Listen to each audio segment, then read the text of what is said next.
J'ai monté mon propre réseau de prostitution. Et en fait, c'était toi la proxénète. J'allais les chercher moi-même. Ok. Et tu les ramenais vers qui? Tu les redirigeais vers qui?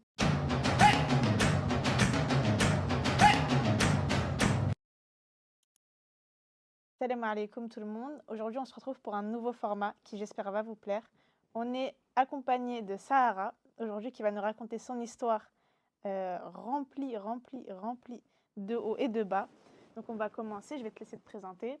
Salam alaikum. Moi, c'est Sahara, j'ai 27 ans. Je suis contente d'être ici. Merci pour l'invitation, Manet. Ok, donc tu es prête pour nous raconter ta longue histoire? Prête. Alors, il faut savoir que Sahara, elle a vécu de nombreuses épreuves dans sa vie. Elle a fait preuve de résilience et vous allez voir qu'en fait, il faut vraiment rester jusqu'à la fin parce qu'il y a des hauts et des bas. Mais c'est des hauts et des bas, c'est pas des hauts et des montagnes russes si vous voulez. Alors, on va commencer par ton enfance. Dis-nous, où est-ce que tu as grandi? Alors moi, j'ai grandi très vite. Je suis née en France, mais je suis partie très vite en Suisse, en fait. J'ai grandi en Suisse et je suis arrivée là-bas à l'âge de mes 14 ans. Ok, donc avant, tu étais en France, ensuite tu es partie en Suisse. Exactement. Et tu nous as dit que tu avais grandi sans ton père et qu'il était parti à l'âge de 6 ans. Ça t'a forcément laissé une marque. Et aujourd'hui, tu penses que ça t'a renforcé l'absence de ton père ou ça t'a laissé des blessures en fait? Alors en fait, à vrai dire, mon père, c'est ça, il est parti quand j'avais 6 ans. En fait, il est parti, moi en tant qu'enfant, tu vois, avec tes yeux d'enfant, je l'ai vu comme un papa qui est parti du jour au lendemain, alors que sûrement les choses se sont faites très progressivement. Il est parti et en fait, à peu près 6 mois après, il s'est déchu de ses droits parentaux devant moi. Il a fait, euh, il a fait comprendre au juge qu'il voulait se déchoir de ses droits parentaux. Mhm. Et donc, si tu veux, moi j'en garde d'énormes blessures parce que ça a été vraiment juste cette histoire-là, les grosses montagnes russes. Mon père, il est parti pour ensuite, quelques années plus tard, revenir, pour ensuite repartir et pour récemment, Ok, parce qu'aujourd'hui il est très malade, ok, revenir et là repartir. ok. Donc c'est les montagnes russes en fait. Exactement, c'est totalement Et ça. Et t'en gardes une force, ok. mais aussi des grosses blessures. Mais t'apprends, c'est ce qui t'apprend à te forger en fait. C'est ce que justement j'allais revenir sur ça. Est-ce que cette absence, ça t'a pas forgé en fait dès le plus jeune âge? Si, je pense. Et comme on en parlait aussi, tu as eu des responsabilités très jeunes, tu as dû Oui, t'occuper de ta mère qui oui. a eu énormément de problèmes. Très jeune, tu étais dans l'administratif, tu devais l'accompagner à des rendez-vous. Comment tu l'as vécu? Ma mère, elle a toujours été une femme forte. En fait, si tu veux, elle est née avec une maladie rare qui est une toxoplasmose. Les enfants, si tu veux, quand ils sont dans la ventre de leur mère, si tu touches un chat, je pense que tu connais, ou si tu manges de la viande avariée, tu peux avoir la toxoplasmose. À part que la forme de toxoplasmose que ma mère a eue, ça touche les yeux, le cœur, les reins. Alhamdoulilah, Dieu merci, ça a touché ses yeux. Ça n'a pas Mm. touché autre chose. C'est déjà beaucoup, mais ça n'a pas touché autre chose. Et en fait, si tu veux, quand c'est arrivé, moi j'avais 8 ans. Elle a fait une grosse crise, elle a perdu la vue subitement de son œil, mais elle a toujours pris sur elle. Si tu veux, si une personne, elle pouvait être reconnue en tant qu'handicapée, elle voulait pas d'aide handicapée. Ok. Elle voulait pas, quand elle a repris le travail, elle voulait juste un aménagement, elle voulait pas d'aide handicapée.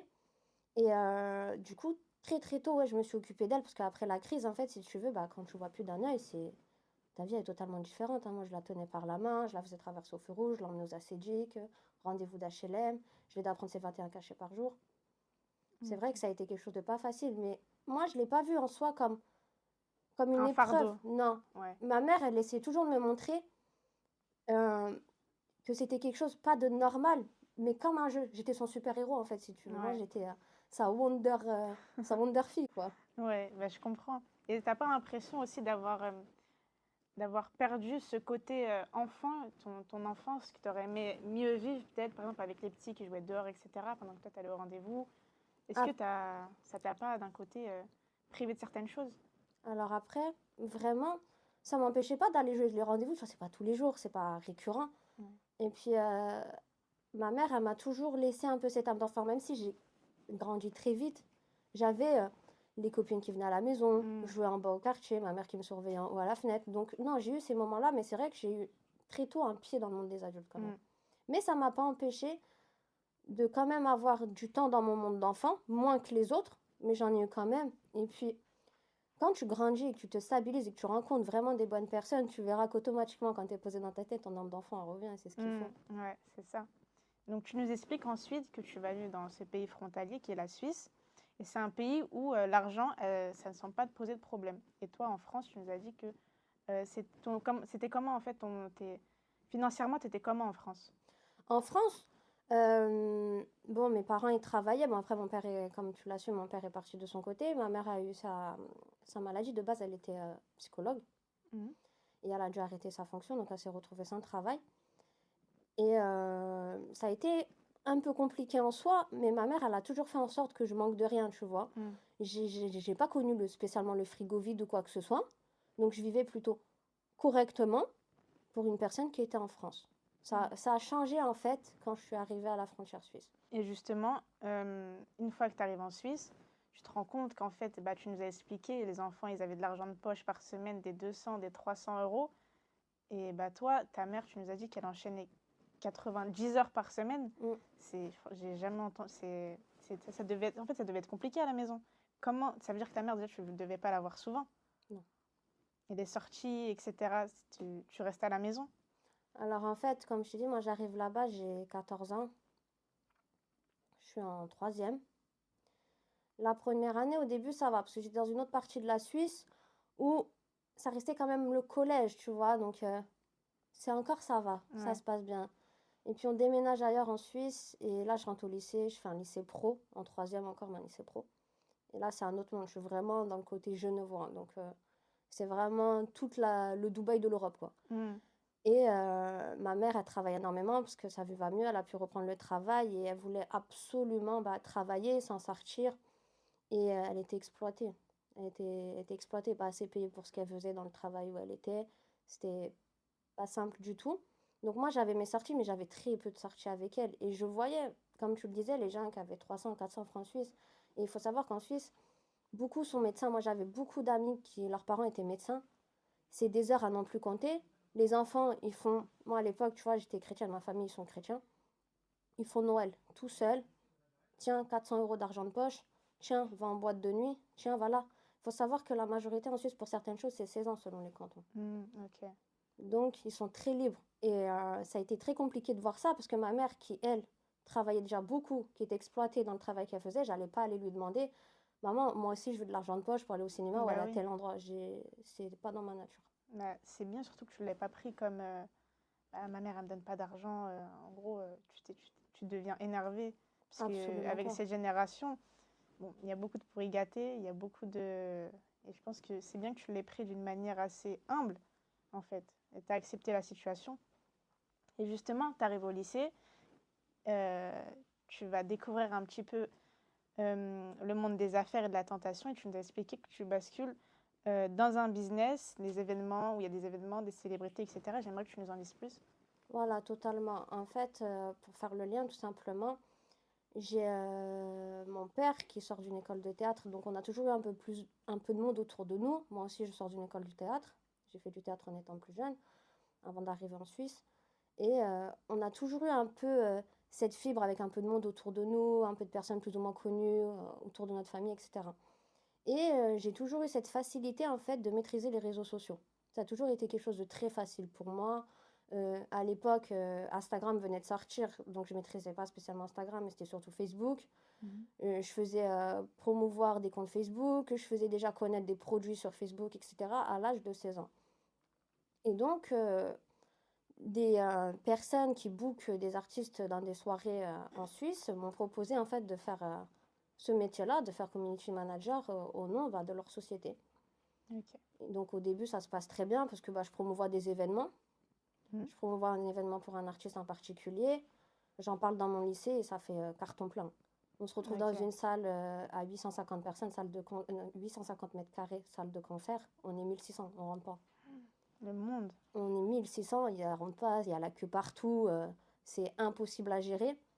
Et du coup, on m'a dit, il faut absolument que tu viennes voir ça parce que c'est toi qui as participé à ça, il faut que tu Ouais, viennes. c'est toi qui as propulsé, en fait. Exactement. Et moi, garçon manqué que j'étais, j'ai jamais été dans un seul événement. C'est le seul que j'ai fait. J'y vais en fait en jogging Lacoste. Mhm.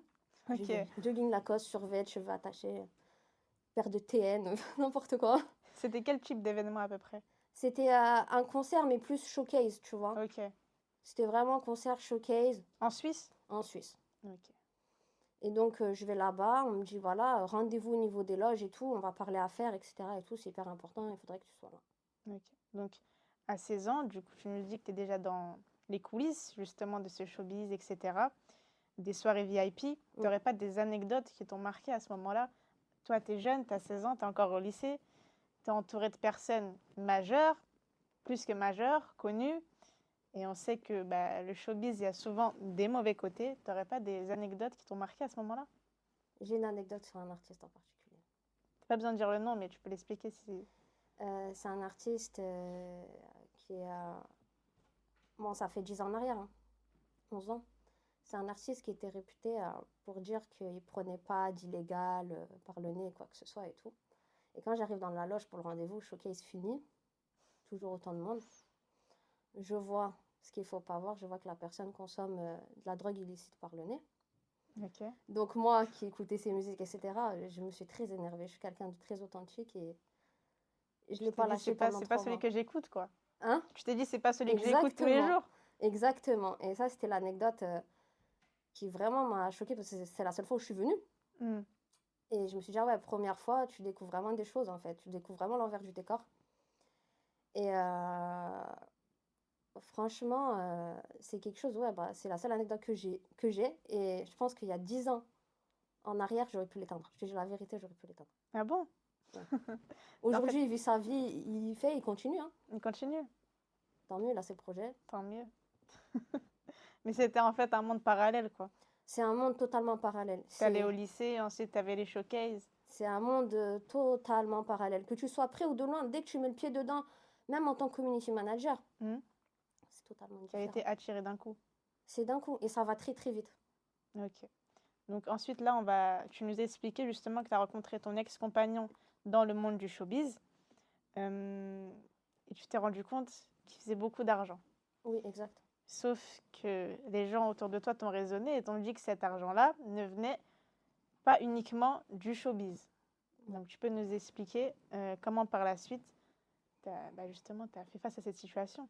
Et du coup, quelle était l'action qu'il faisait en plus? Alors en fait, tout simplement, lui, il était co-organisateur en fait des événements. Donc il se chargeait à contacter les managers pour les showcases, contacter la salle événementielle, etc. Et si tu veux, moi je l'ai rencontré sur mon lieu de travail et avec le temps, je me suis dit c'est impossible.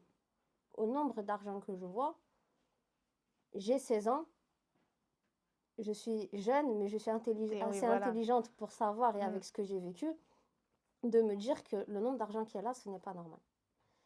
Et je commence à tirer le vrai du faux d'une personne très proche de lui, etc.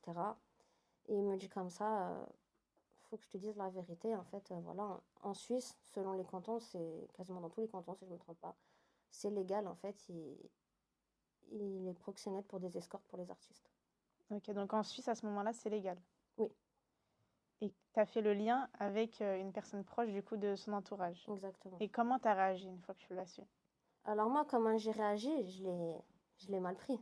J'ai été très choquée déjà, mais je me suis dit, c'est plus cohérent en fait avec l'argent que je vois, avec le train de vie que je voyais, c'était beaucoup plus cohérent en fait. Mm.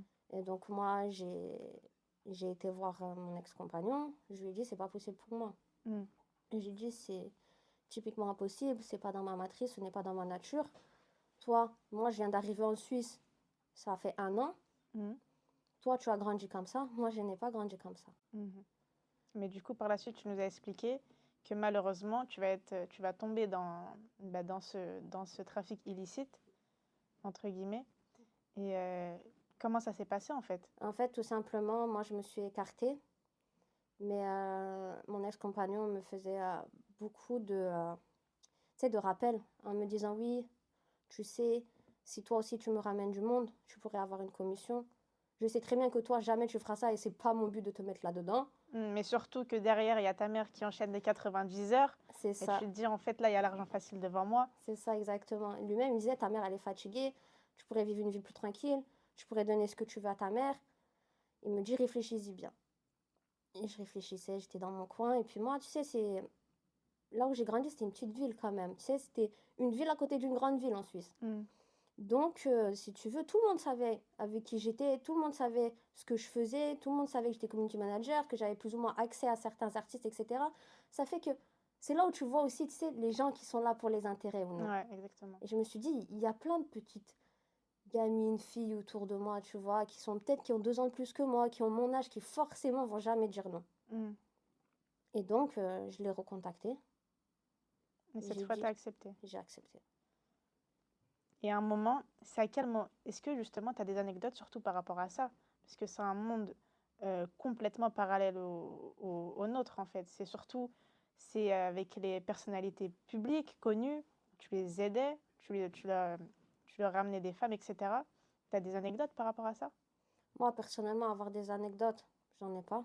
Parce Mhm. qu'en fait, il faut savoir que malgré tout, ça reste très professionnel et très encadré, mine de rien. Ok, donc c'est tout un processus, en C'est fait. tout un processus. Je te donne un exemple. En Suisse, une prostituée à son compte, elle doit être déclarée sur le site du gouvernement. Il y a un site que le gouvernement fait exprès pour les prostituées. Ok, Selon certains cantons, la prostituée qui a 16 ans peut se prostituer à condition qu'elle soit attachée à une maison close mhm. ou et qu'elle ait des clients qui ont que 3 ans de plus qu'elle. Ok, donc déjà à partir de 16 ans, elle peut avoir une relation avec quelqu'un de 18 ans. Exactement. Et tout est légal. Tout est légal selon les cantons, il y a des lois. Et justement, par rapport à ce business-là, toi, tu allais plus vers les jeunes pour justement les mettre avec des personnes qui ont 3 ans de plus qu'eux, ou tu allais prendre des plus âgés pour justement bah, les personnes qui sont les rappeurs, les chanteurs, etc. Au début, je faisais très attention.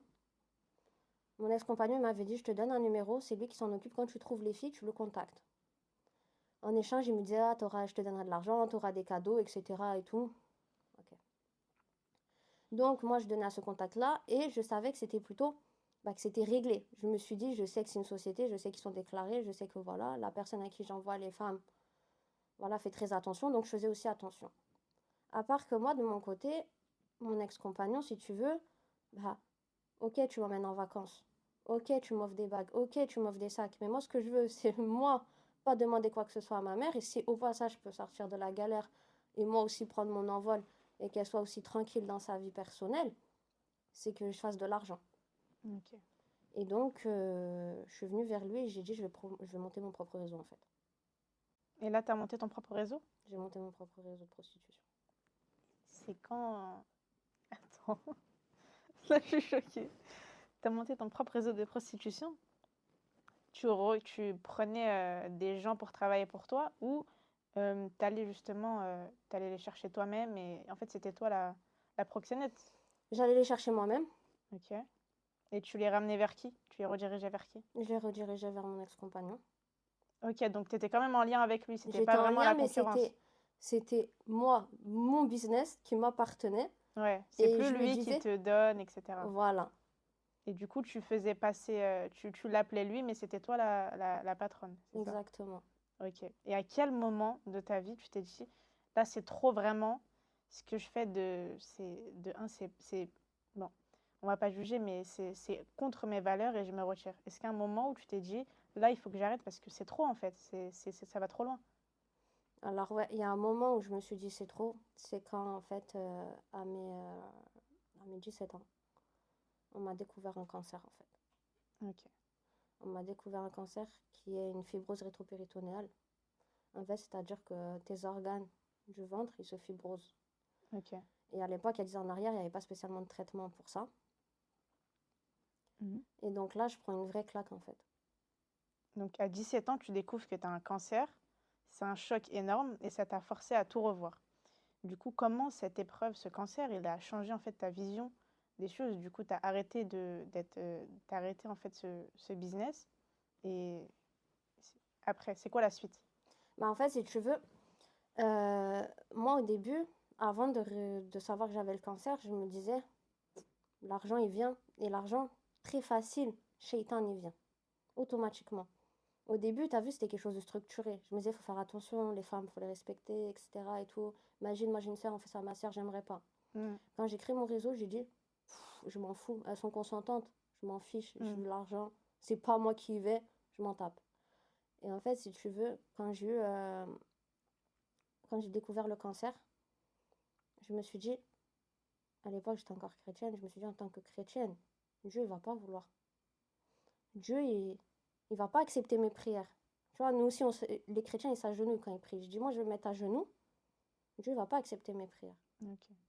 Les médecins, ils me disaient, si les traitements ne font pas effet, il vous reste 10 ans. J'ai dit, moi, il me reste 10 ans et je vais être dans cet état-là, avec ça sur mon dos, continuer comme ça.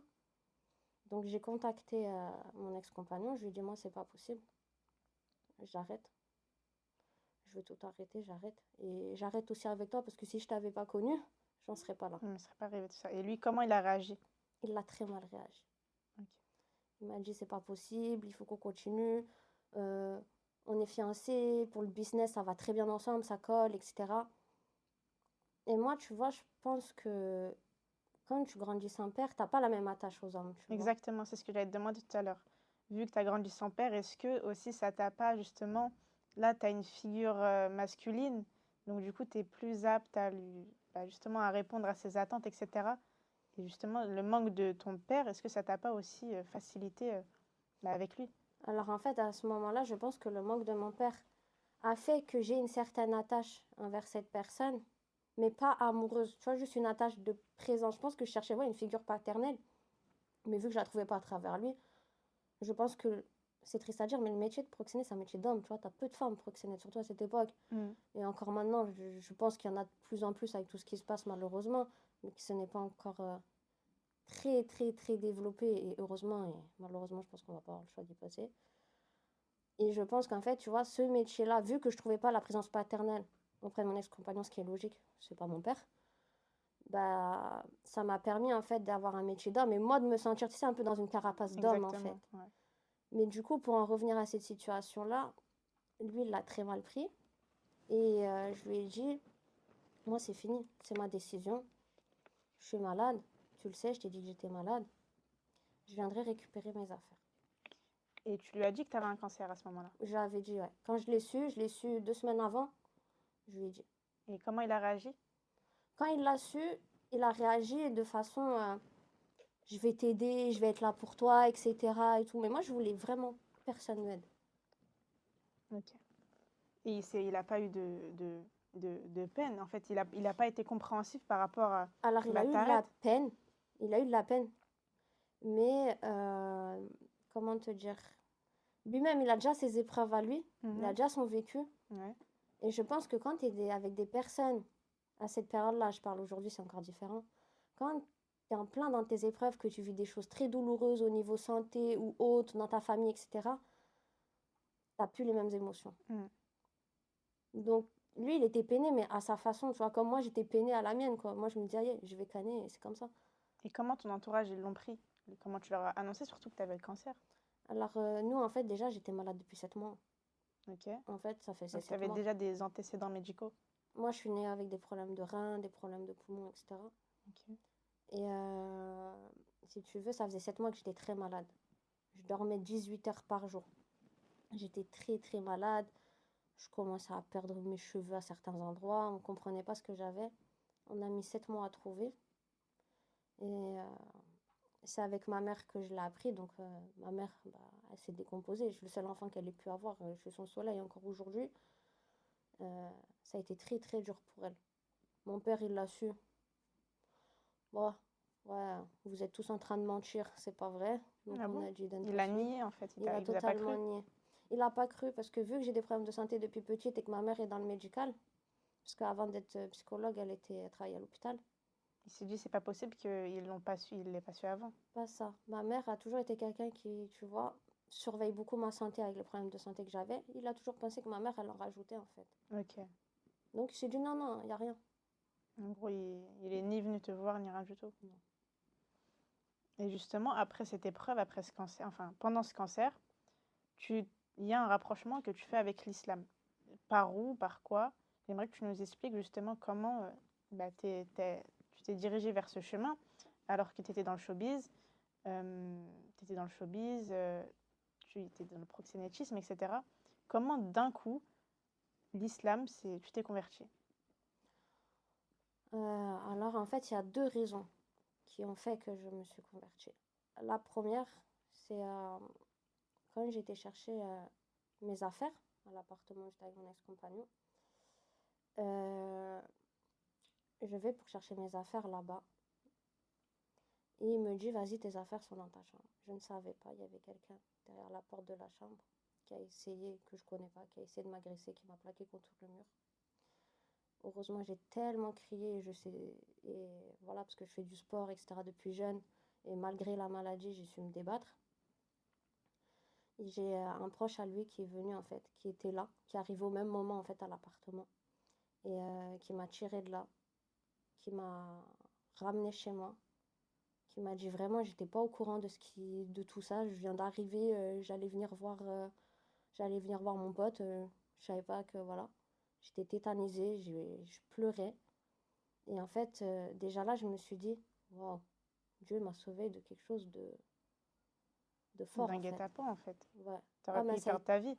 ça a été totalement un guet-apens parce que, totalement, j'ai reçu un message de la personne avec qui j'étais avant qui m'a dit, ah, c'est dommage qu'il n'a pas pu faire ce qu'il avait à faire parce que j'aurais voulu que tu souffres comme toi, tu m'as fait souffrir. Donc ton compagnon te dit d'aller récupérer, ton ex-compagnon te dit d'aller récupérer tes affaires dans l'appartement, sauf qu'il a mis un homme derrière la porte Mm. pour faire, bah, du coup, on n'aura jamais la suite. Et tant mieux qu'on la sache pas, en fait. Ouais, tant mieux. Tant mieux. Ouais.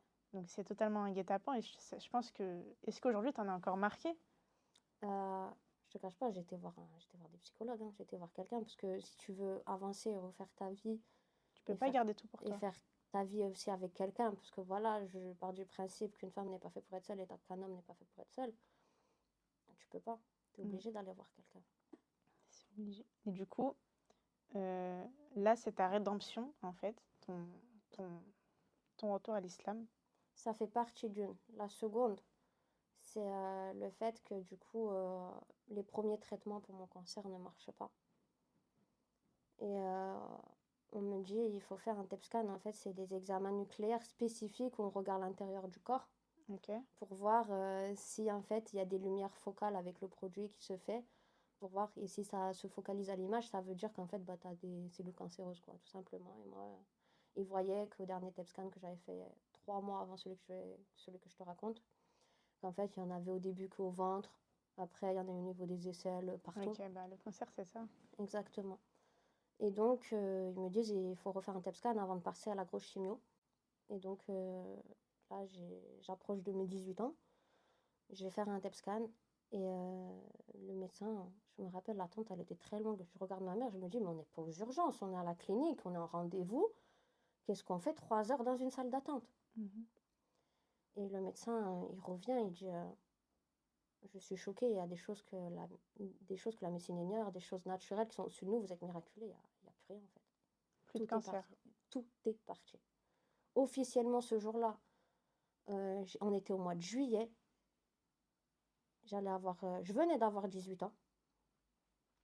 Il me dit comme ça, il n'y a plus rien, vous êtes miraculeux, vous rentrez en réémission. Moi, je m'attendais à avoir un TEP scan pour commencer une chimio la semaine qui suit. Et là, tu te retrouves, bah, plus de cancer, plus rien. Plus rien. Et là, tu t'avais déjà commencé à t'intéresser à Je me l'islam. commençais déjà à m'intéresser. Donc, tu penses que, bah, du coup, de cause à effet, c'est un lien. Oui, totalement. Ça a totalement le lien. Totalement. Je me suis dit, Dieu, il m'a sauvé 2 fois en Deux un court fois, ouais. laps de temps. Ouais. Et comment ta mère, elle a réagi? Là, même moi, je suis choquée comment ta mère, elle a réagi. Comment ton entourage, ils ont réagi, en fait. Réagir à la résultat du cancer ou à la conversion ou les deux? D'abord, bah, justement, au résultat du cancer, que t'es plus le cancer. Alors, bah, ma mère, la première chose qu'elle m'a dit, c'est un cadeau de Dieu. Et je pense que tu as un chemin à suivre. Et je pense que ton chemin, c'est l'islam. Ma mère, elle n'est pas musulmane, faut le savoir. Mais elle t'a encouragé, Ouais, justement, à aller vers l'islam. ouais. Et du coup, ta conversion, par la suite, comment déjà, est-ce que bah, le fait que est-ce que après avoir appris cette nouvelle que tu n'es plus le cancer, etc., est-ce que tu avais encore des liens avec ton ex-compagnon? Est-ce qu'il l'a su? Est-ce qu'il l'a pas su? Pas du tout. Pas du tout. Après cette histoire dans l'appartement, plus de nouvelles. Plus de nouvelles. J'ai coupé les ponts avec absolument tout le monde. Ok. Et ensuite, justement, ta conversion. Comment est-ce que, déjà à ce moment-là, est-ce que tu as des amis, tu as des cousins, des cousines? Si oui, comment est-ce qu'ils ont réagi à ta conversion à l'islam? Alors, j'avais ma meilleure amie d'enfance, elle était très contente pour moi. Parce que moi, quand je me suis convertie à l'islam, en fait, tout simplement, euh, en fait, j'étais avec une amie, un ami et un imam au téléphone. Et j'apprenais par cœur la Fatiha et la Shahada. Et quand j'étais prête, j'ai récité. Et on m'a dit, ça y est, t'es convertie. J'ai été voir ma mère, je lui ai récité la Fatiha. J'ai dit, Mashallah, regarde, maman, je sais réciter. Elle a pleuré. Ma copine, elle est venue après. Je lui ai dit, elle a pleuré, pourtant elle n'était pas musulmane non plus. Et ma mère, dans la foulée. Parce qu'il faut savoir qu'en Suisse, on n'a pas. À cette époque-là, il n'y avait pas de mektaba. Où il y en avait qu'une, elle était cachée, très compliquée à y aller. Donc, elle part jusqu'à la ville la plus proche en France, et c'était mes 2h30 de route. Elle part me chercher mon premier tapis de salade, Ok, donc elle mon te soutient hijab, totalement. tout. Mon hijab, mes livres, mon Coran, la citadelle du musulman. Et elle me ramène même le numéro d'une sœur qui travaille dans la boutique. Ok, donc tu passes vraiment du tout au tout. Tu passes du monde du showbiz avec des anecdotes, en fait, qui t'ont marqué, qui t'ont choqué. En fait, ça n'a rien à voir avec la Sarah que tu es devenue à partir de tes 18 ans, c'est ça? Tu les as fait tes 18 ans une fois que tu étais convertie ou pas encore? Moi, je les avais fait. Tu les as fait? Donc, c'est quoi en fait comment tu vis ce changement? Tu passes du tout au tout, tu passes on peut dire de l'obscurité à la lumière en fait.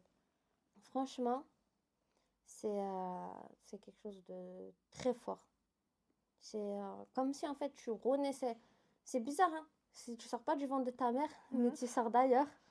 Et c'est vraiment quelque chose d'un renouveau, mais fou en fait. Et tu as l'impression que vraiment tu rentres dans une nouvelle ère en fait. Et c'est un apaisement total. Moi, quand je me suis convertie, c'est comme si tu vois, tout ce que j'ai vécu, c'était sombre. Tu vois, j'étais un garçon Exactement, manqué, c'est j'étais. ça. Bah, automatiquement, Dieu il m'a fait devenir plus femme avec la pudeur, tu vois, avec automatiquement tout en fait a commencé à rentrer dans l'ordre. Ok. Donc là, tu t'es converti à l'islam, etc.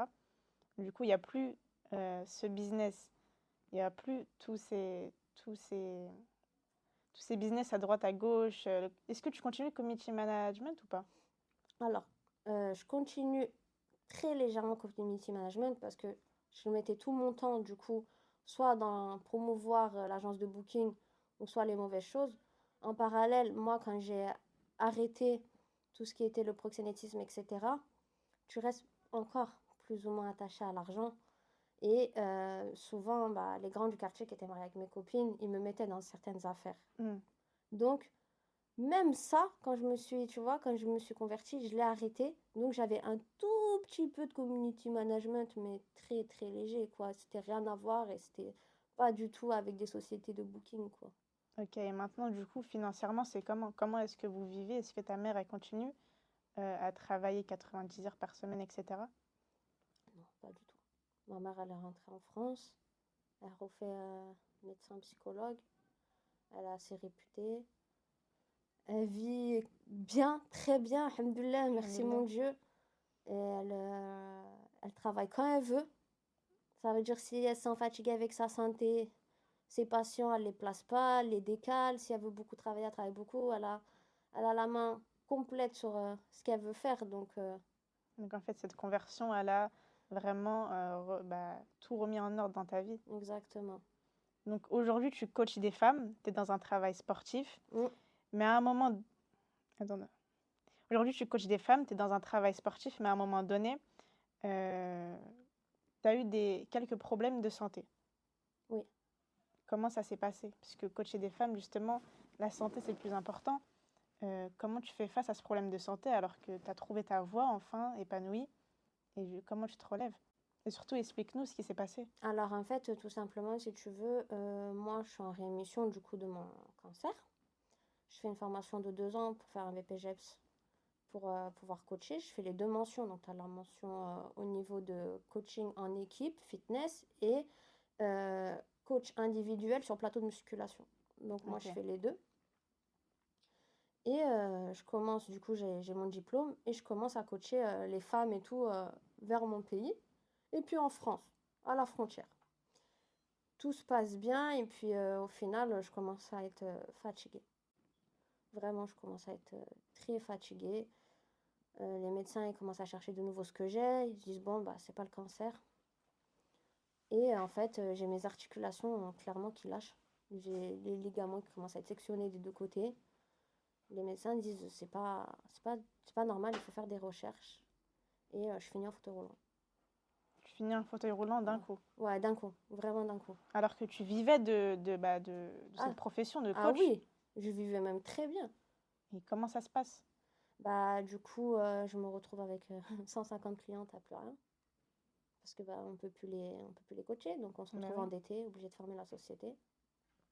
Et moi, on me découvre que j'ai une maladie auto-immune assez compliquée. On m'explique que sans traitement, je peux rester en fauteuil roulant assez longtemps, que ça a touché mon cerveau, ça a touché mes yeux, mon cœur, mes reins, mes articulations, mon foie. Donc, malheureusement, obligé de fermer société. Et comment tu vis? Ah, mais là, tout s'arrête, Tout s'arrête. tout s'arrête. Et là, tu as ton appartement toute seule chez toi ou tu es encore avec ta mère? À ce moment-là, j'ai eu mon appartement chez moi, mais après, je suis rentrée chez ma mère. Bah oui, puisque tu pouvais plus, du coup, tu avais Exactement. besoin d'aide en fait. Et tu vois, l'aidant devient l'aider. Exactement. Toi qui aidais ta mère à l'âge de 8 ans à aller ses rendez-vous, etc., ça devient toi maintenant qui devient aidée. Et du coup, ta mère, elle t'aide Ah, totalement. à te déplacer. Ouais. Mais à ce moment-là, tu sortais ou tu préférais rester à la maison? Je sortais quand je pouvais, parce que c'est pas facile avec un fauteuil roulant, etc. Surtout, est-ce que là, dans quel pays? Tu étais en Suisse? Non, En France? ouais, Est-ce que là où tu étais, c'était aménagé surtout pour les fauteuils roulants? oui, Donc oui, ça oui, va. ça va. Mais aujourd'hui, Et aujourd'hui, j'étais venue en marchant quand t'es arrivé. exact. Euh, comment ça se fait? Comment ça se fait? Tout simplement, les médecins, ils ont trouvé, ça a mis du temps, un bon traitement adéquat. Et surtout, j'ai pas. Ça a été dur, hein. Des fois, c'est dur d'accepter. Tu te dis pourquoi? Pourquoi moi? J'aimais ce que je fais. J'ai arrêté mes erreurs. Tu m'as invité, Allah subhanahu. Aujourd'hui, je suis là, j'ai pas mes jambes. J'ai pas mes jambes. Ce que j'aime, j'ai pas mes jambes. Moi, j'étais dans les compétitions sportives. J'ai plus mes jambes. Et je l'ai pas lâché malgré tout. Même si c'était dur parfois, parce que t'as les west-west de dire ah, pourquoi moi, pourquoi. J'ai pas lâché. J'ai pas lâché. Et j'ai pris beaucoup de traitements naturels. J'ai renforcé beaucoup mon système immunitaire. Et j'ai, à vrai dire, même sur le fauteuil, j'ai pas lâché le sport. Ce Tu qui as fait continué à que, faire du sport même en fauteuil? ouais, ce qui fait que les médecins m'ont dit c'est ce qui m'avait aussi sauvée. Que Et t'aies pas lâché, que t'aies continué justement ce que t'aimais faire en fait. voilà. On me prévoyait parce que j'étais 2 fois en fauteuil. La première fois, ça a duré quelques semaines. L'autre fois, on m'avait dit, l'autre fois, c'est il y a pas longtemps, hein, c'est en 2023. Ah, ok, donc c'est super C'est récent. super récent. Ça met très longtemps sur ce type de maladie de trouver les bons traitements, etc. On m'a dit, il y en a pour 7 mois. J'ai dit, regardez-moi bien. Dans 7 mois, vous me voyez sur mes 2 jambes. J'ai fait 2 mois en fauteuil. T'as fait 2 mois en fauteuil alors qu'on t'avait prévu 7 mois. Mm. Et comment ça se fait? J'ai Les demandé remèdes? beaucoup à Allah, les remèdes naturels. Ils ont aussi, bah, comme je te disais, trouvé le bon traitement. Le sport, ça aide beaucoup. Ça aide Tu énormément. faisais quoi comme sport par exemple en fauteuil? Le basket? Pas spécialement. Moi, j'étais tout ce qui était muscu. Ok. Et la musculation, renforcement musculaire, tout ce qui est stretching. T'étais dans des salles aménagées pour ça? Ouais, j'avais salle aménagée et sinon aussi chez moi. Ok. Et ensuite, du coup, tu reprends ton activité de coach sportif. Exact. Donc, tu es devenu coach sportif voilé en France. Ouais, Donc, tu as forcément eu des critiques, des regards. ouais. Euh, comment tu l'as vécu en fait? Ça n'a pas été souvent facile parce qu'il faut savoir que, par exemple, quand j'ai commencé ça la première fois, que j'étais déjà voilée, j'ai eu des gens au sein même de notre communauté qui me critiquaient en fait. Donc c'était très dur de se dire au sein même de notre communauté, Il n'y a pas de soutien. il n'y a pas de soutien. Il y a très peu de personnes qui soutiennent. Ils viennent, ils sont contents, hein. Elles sont contentes d'avoir leur séance, d'être en forme pour leur santé, d'être en forme pour elles, d'être belles pour elles ou pour leur mari ou ce qu'elles veulent. Mais par derrière, ça critique. Donc c'était pas facile. Aujourd'hui, avec le vécu que j'ai, avec la personne avec qui je suis, qui me fait beaucoup grandir, qui m'aide à beaucoup mûrir, à me poser, j'ai toutes les armes, tu vois, nécessaires pour passer au-dessus de ça et avoir tout le répondant pour. D'accord. Donc, justement, tu nous expliques que tu as rencontré ton mari Mm, Il t'a soutenu à travers tout ça. Aujourd'hui, il fait partie des personnes les plus importantes qui t'ont aidé à grandir. mm. Qu'est-ce qui fait que lui, plus qu'un autre, a été un véritable tournant en fait dans ta vie?